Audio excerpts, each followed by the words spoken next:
We have a individual who we've been seeing for a number of years, and he has diabetes along with coronary artery disease, high blood pressure, high cholesterol, and also emphysema.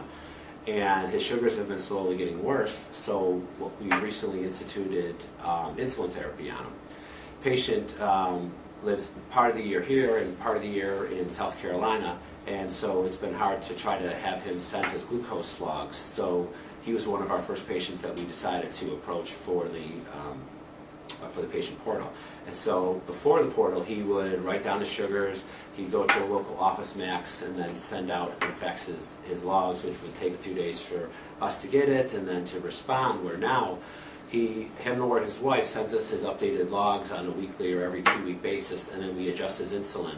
And over the last several weeks and months, his glucose has gone down 1.5 points on his diabetic markers. I think that the patient portal is a great tool that we can add to our diabetes care coordination. We're constantly looking at our patients who have diabetes and seeing how can we improve their numbers, and a nice way to reach out to the patients in a different media form is through the patient portal with emails.